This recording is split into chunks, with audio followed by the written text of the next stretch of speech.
In this video, let's go over 10 email marketing job interview questions and answers to help you prepare for that part of your digital marketing job interview.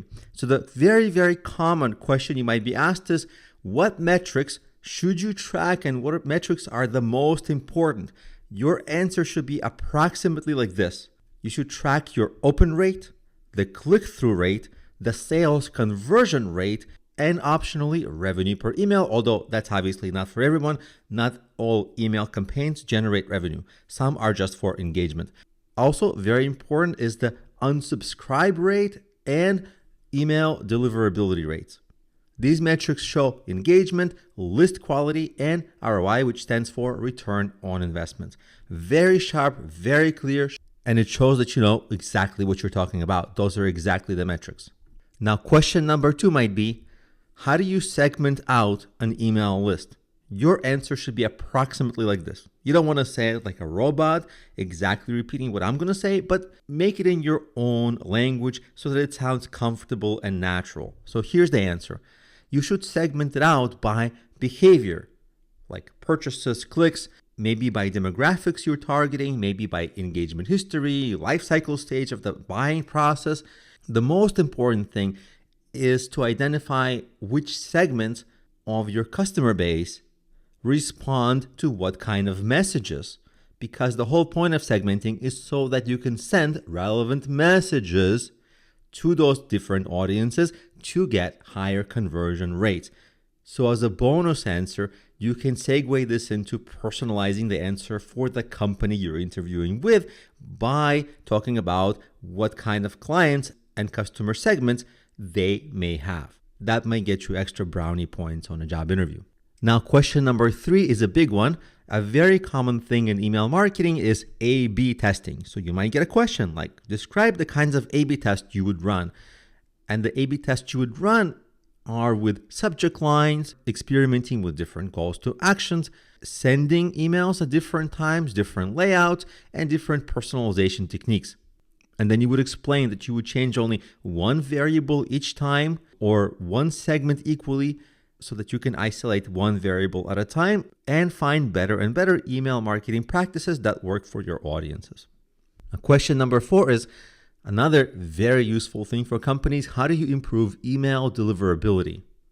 Your answer can be along the lines of that you might authenticate with SPF, DKIM, DMARC, remove inactive users, avoid spammy keywords and terminology, keep a clean IP address reputation, and send emails specifically aimed at engagement so that they open next and next emails. Now, if you're not familiar with what is this SPF, sounds like a sunscreen SPF 30 or SPF 40, 50, or if you're a real sunscreenaholic, SPF 1000 or 100, whatever.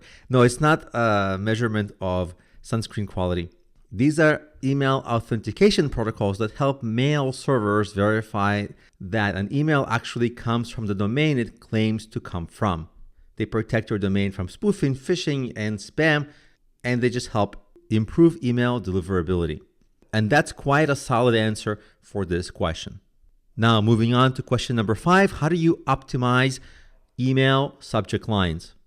Obviously, you optimize it for increasing open rates. The answer might be along the lines of using curiosity, not so much clickbait, but just inspire curiosity with your phrasing or with the topic you're emailing about, being clear, being relevant to what the consumers need, using a little bit of personalization, and by being brief and by not having your subject lines too long. What you want to do is test emotional versus factual framing to see whether your audience responds to more emotional types of subject lines or more fact-based. So as you can see, it makes a lot of sense to tie this to an earlier question of how do you run A/B tests? Well, you A/B test to optimize open rates. Question number 6, what automation workflows have you created or worked on or are important? So the important ones are obviously welcome sequences, also product onboarding, also cart abandonment. In e-commerce, these are very standard. Most companies have these. Then there are win back emails, like if a customer unsubscribes or cancels your service, how do you win them back? There are also lead nurturing workflows. So these are the main ones to just be aware of and have in your answer. Now, a very good and common question is, how do you clean up your email list?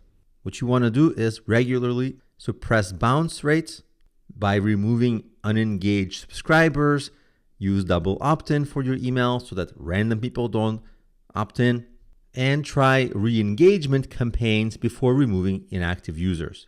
Question number 8, how do you create highly converting email flows?